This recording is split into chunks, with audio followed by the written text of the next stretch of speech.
Okay, hi everyone. I'm Vasundhara.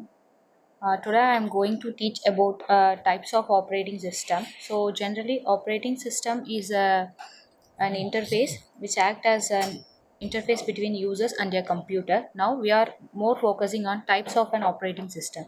So here, the operating system is basically categorized based on their capabilities and the type of application we supported. Here there are six major categories which are batch operating system, multi-user operating system, multitasking operating system, real-time operating system, and multi-processor operating system, and finally embedded operating system.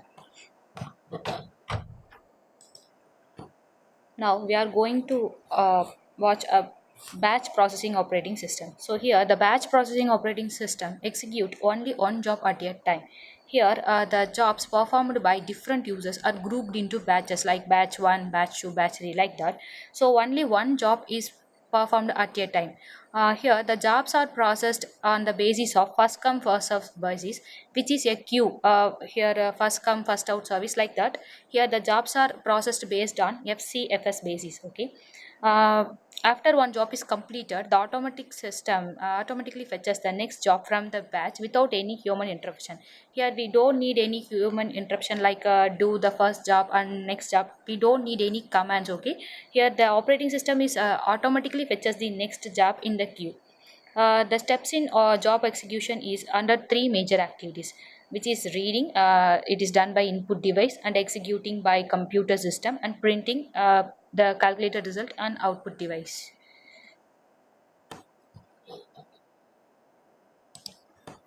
Now we see the advantages and disadvantages of a batch operating system. So batch processing operating system is very efficient, and because the idle time was very small, which means the idle time is a waiting time of CPU. Here first it finished the batch 1 and next the CPU finishes the batch 2 job. So there is no waiting time. So here that is the one of the advantages of batch process operating system, and the jobs are executed in organized manner. As I already mentioned, it is process the jobs in queue. So the jobs are executed in an organized manner.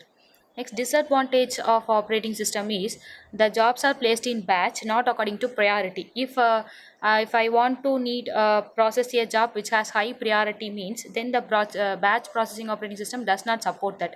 It process the job based on the batch not according to the priority. So debugging a program execution is not possible at here. If your job may enter into an infinite loop, because each job is not associated with a proper timer. Here it does not specify any time for a particular job. So if there are any error in that program means the job may enter into an infinite loop. So it is the one of the disadvantage of batch process operating system. Next we move into multi-user operating system. Here in multi-user operating system, the name identifies what kind of operating system it is. Here it allows multiple users to use the resources of computer system at the same time. The resource refers to printer, CPU, like that. In other words, it allows many users to work simultaneously on the same computer system. It is particularly designed for multi-user system. Okay, here the term multi-terminal configuration refers to it is a one central hub that has connected to two or more terminals. For example, our hotspot, here we have one hotspot device which is connected to multiple Wi-Fi nodes. So like that, it is a multi-terminal configuration.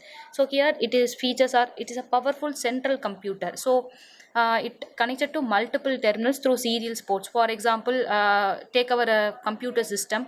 So it connected to multiple devices like printer, keyboard, mouse, so like that through serial ports. So this refers to the multi-terminal configuration.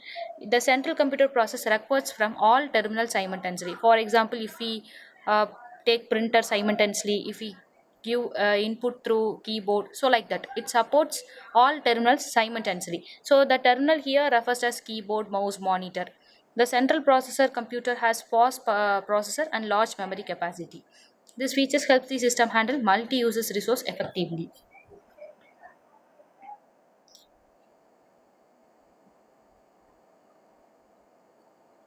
Here, the examples of multi-user OS are Unix, Linux, Windows 2000, VM386.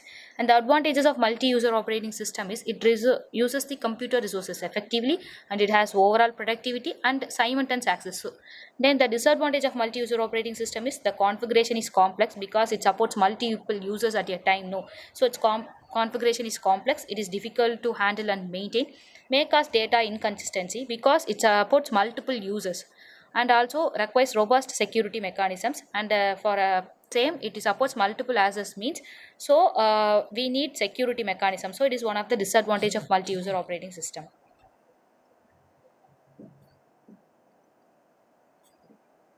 Okay, next we are moving to multitasking operating system. As a multitasking operating system, it allows the users to perform multiple tasks at the same time. Like our day-to-day activities are also like that only.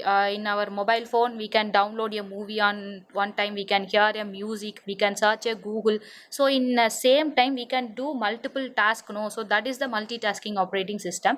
And it is also known as multi-processing OS, multi-programming OS, concurrent OS, and process scheduling OS. So first, the multitasking operating system were developed in 1960s. So it can run a multiple task, which is depends on speed of the CPU, capacity of memory, and size of the programs. So here the concept time slicing is time slicing is the concept where each running process give a regular slice of CPU time. For example, job process A has 5 minutes, process B has 5 minutes. So here each job has executable time. Within a time it could complete its process. So the time slicing concept is introduced in multitasking OS. So here are the types of multitasking OS. There are two types: preemptive, cooperative. So preemptive is a process which is based on priority. Priorities are assigned to maintain the overall efficiency of this system. Next, cooperative multitasking operating system is the running process itself decides whether to release the CPU controller or another process. There are the examples of multitasking operating systems are Unix, Linux, Windows 2000, Windows XP. Here the advantage is as it is the overall performance of the system and also the productivity of the users, because by using multitasking operating system is we have to use multiple tasks at the same time. No, but in batch processing system it's not like that. We have to download one music at a time. We have to search a Google at after another time. So batch processing is not suitable for our current technology. No, so multitasking operating system is supports overall productivity for our users, so it is one of the advantage. Next, its disadvantage is requires large amount of memory, and also it needs mechanism to ensure that one process do not interfere with another process, because it does multiple tasks at a time. So one process does not interfere with another process, so we need a greater mechanism, so it is one of the disadvantage. Next, we are moving into real-time operating system. So, real-time operating system is also a similar to multitasking operating system, but it is specifically designed and developed for real-time applications and embedded applications. So, real-time applications is must be executed within a specific period of time. Whenever time is a major constraint, we have to use this real-time application system. For example, our laboratories and spacecrafts. So, like that, whenever time is a most priority thing in our application, so we have to use real-time applications. Okay, there are the examples like industrial robots, spacecrafts, industrial control applications, scientific research equipment. For example, if you have to launch the spacecraft within a specific period of time, means we have to use this real-time operating system.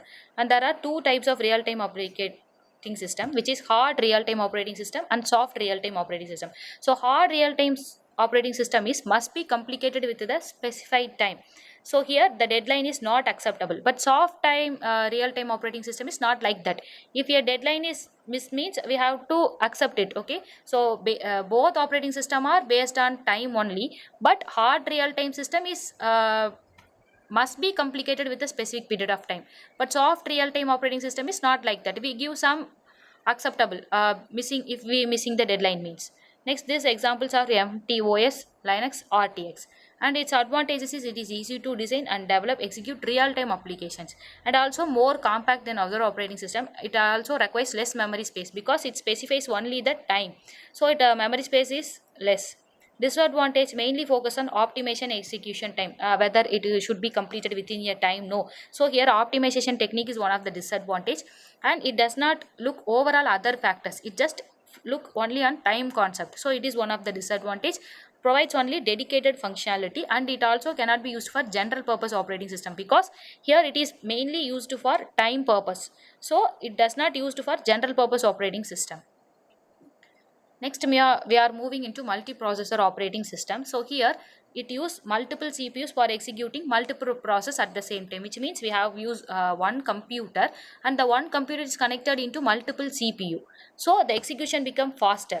Examples are Linux, Unix, Windows 2000, and its advantage is overall performance and throughput of the computer system, which means it execute the process as faster, and also it increases the reliability. And also if one CPU fails means the other CPU can execute the running process. So it is all the advantages of multiprocessor operating system. And the disadvantages are the computer systems are very expensive at cost wise, and also it requires a large amount of memory. Next, we are moving into embedded operating system. So embedded operating system is similar to real-time operating system, but it executed on a particular devices like our ATM, washing machine. So these all are called as embedded operating systems, embedded computer systems. Okay, embedded operating system is mainly used for performing computer task in electronic devices. As I mentioned, ATM, our oven, so like that. So here all are we use the embedded operating system, and also it provides a limited functionality. For example, if you use an ATM machine means we can take an amount like that only, so it has limited functionality.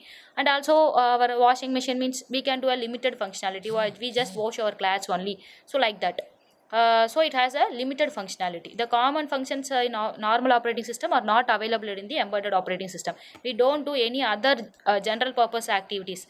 It is especially designed for a particular task only. Examples: Palm OS, Windows CE. And the advantages are it has efficient implementation, and also it is easy to use and maintain. So disadvantages is, as I mentioned earlier, it has only specific operations. It does not use for general purpose, and also it cannot be used in frequently changing environments. That's it. Thank you.